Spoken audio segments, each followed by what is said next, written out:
चला आज मस्त गणपती बाप्पाच्या नैवेद्यासाठी आज गणपती बाप्पाचे विसर्जन, मग नैवेद्यासाठी काय बनवलेलं आहे मस्त दाखवते तुम्हाला। चमचमीत चमचमीत शेवभाजी केलेली आहे, कांदा आहे, हिरवी मिरची घेतलेली आहे, जीरा राईस घेतलेला आहे, 2 पोळ्या। आता अगोदर नैवेद्य दाखवते आणि नंतर खायला। तुम्ही म्हणसाल नुसतं तिखटच केलं, गणपती बाप्पा तर जाणार आहेत आज, मग तिखटच नाही। नाही थांबा थांबा, मोदक करायचे राहिलेत ना, हे काय नारळ फोडून ठेवले, दाखवते 1 मिनिट। हे बघा नारळ तयार करून ठेवलेत, आता ह्याला फोडायचं। म्हणलं अगोदर सगळं किचन ओटा आवरूया, मग गणपती बाप्पाच्या मोदकाची तयारी करूया। गणपती बाप्पाला जायला आणखी वेळ आहे, पण म्हणलं शेवभाजी केलेली आहे मस्त चमचमीत। हे बघा अशी तर्री आली का नाही, आणि वास पण असा सुटलाय ना, मस्त खमंग झालेली आहे भाजी। याची काय ग्रेव्हीच करून ठेवतात आणि शेव नंतर टाकतात। तर ही मसाला शेव आहे, मी त्या दिवशी किराणा दुकानातून आणलेली आहे, किराणा सामान भरलं ना तेव्हा आणलेली आहे। ग्रेव्ही करून ठेवायची, लगेच ह्याच्यात टाकून द्यायची नाही, ही खूप गिळगिळ होती आणि ग्रेव्ही सगळी पिऊन टाकती। त्याच्यामुळे ज्यावेळेस आपल्याला जेवायला घ्यायचं, ताट वाढलं ना अशा पद्धतीनं, ही आता मी ताट वाढले ना असंच घ्यायचं आणि खायचं। गरम गरम पोळी, मस्त जिरा राईस केलेला आहे, एकदम स्वादिष्ट। कसा वाटला गणपती बाप्पाचा नैवेद्य नक्की कमेंट करून सांगा। श्री स्वामी समर्थ। महालक्ष्मीच्या कळसाचे नारळ होते, म्हणलं मोदक करूया। मग गणपती बाप्पाचं विसर्जन आहे, तर गणपती बाप्पाला उकडीचे मोदकाचा नैवेद्य करूया आणि दाखवूया, आणि नंतर विसर्जन करूया। चला तर मग उकड काढलेली आहे, अगोदर नारळ फोडून घेतलेला आहे, छान छोटे छोटे तुकडे करून घेतलेले आहेत, त्याला मिक्सरमध्ये काढून घेतलेले आहेत, आणि नंतर त्याला छान तुपामध्ये भाजलेला आहे। त्यामध्ये गूळ टाकलेला आहे, काजू बदाम टाकलेले आहे, आणि 2 वाटी खोबऱ्याला 1 वाटी गूळ घातलेला आहे। छान तांदळाच्या पिठाची उकड काढून घेतलेली आहे।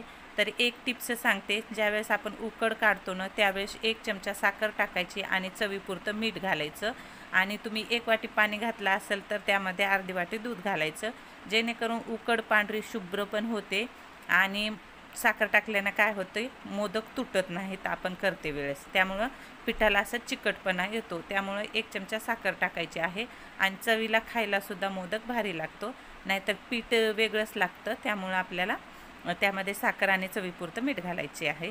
चला तर मग उकड करून घेतलेली आहे, जेवढ्या साईजचे मोदक करायचे होते तेवढ्या साईजचे गोळे करून घेतलेले आहे।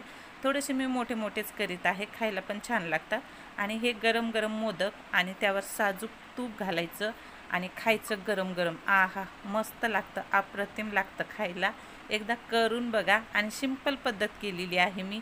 ज्यांच्याकडे स्टीमर नाही त्यांना आपण कढईतसुद्धा करू शकतो। तर आता तुम्हाला जवळून दाखवते मी कसे केलेले, आणि तुम्ही पाहू शकता आपण मोदक करणारी पारी जी आहे ना थोडीसुद्धा उरलेली नाही।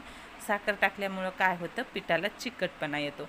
हे बघा अशा पद्धतीनं करून घ्यायचं आहे, आणि यामध्ये सारण भरून घ्यायचं आहे। सारण असं भरभरून घ्यायचं आहे, जेणेकरून खातानासुद्धा छान गोड लागलं पाहिजे, नाहीतर काय होतं पीठ पीठ लागतं। काही भागामध्ये काय करतात, छोटं थोडंसं भरतात, थोडंसं नाही भरायचं, खूप सारं भरायचं, जेणेकरून खायला चवीला छान लागतात। आणि मीठ आणि साखर टाकल्यामुळं सुद्धा वरची जी पारी आहे ना पीठ, ते पण खायला मस्त अप्रतिम लागतात। मोदक खूप छान झाले होते, खूपच भारी झाले होते।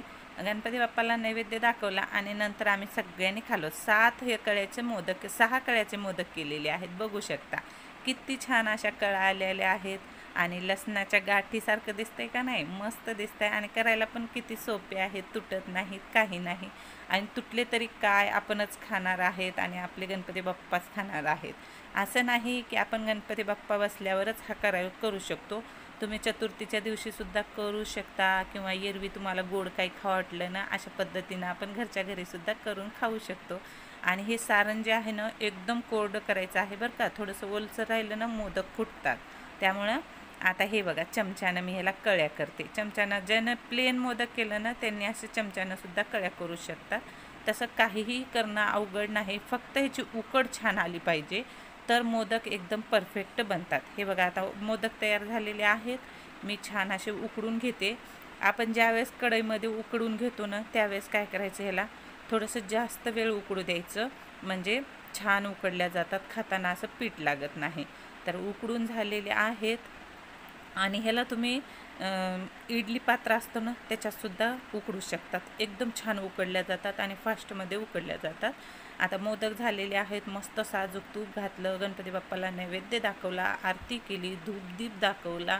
आता विसर्जन उचलून तुम्ही म्हणसाल की लगेच विसर्जन केलं नाही, खूप वेळानंतर केलेलं आहे. बराच वेळ बाप्पाच्या समोर नैवेद्य ठेवला, मग सगळ्यांनी प्रसाद खाला. अगोदर गणपती बाप्पाला सगळ्या घरात प्रदक्षिणा घातल्या, म्हणजे सगळ्या घरात फिरवलं. आणि आमची जिम्मीला वाटत होतं गणपती बाप्पा कुठं चालेत की म्हणून गणपती बाप्पाकडे बघूच तर त्याच्या मागच फिरत होती. आता हे जिथं आमच्या कॉलनीत मोठा गणपती बसवलेला आहे ना, तिथं नेऊन द्यायचं आहे. सगळ्या घरामध्ये फिरून आणलेला आहे. आणि गणपती बाप्पाचं विसर्जन करताना गणपती बाप्पाचं तोंड बाहेर करायचं नाही, घरातून बाहेर जाताना आपल्याकडं करायचं आहे, म्हणजे आतमध्ये घराच्या. तर आम्ही तसंच केलेलं आहे आणि गणपती बाप्पाला आता विसर्जन करायला पाठवलेलं आहे. कसा वाटला व्हिडिओ नक्की कमेंट करून सांगा. एकदा लाईक करा, शेअर करा. Bye bye.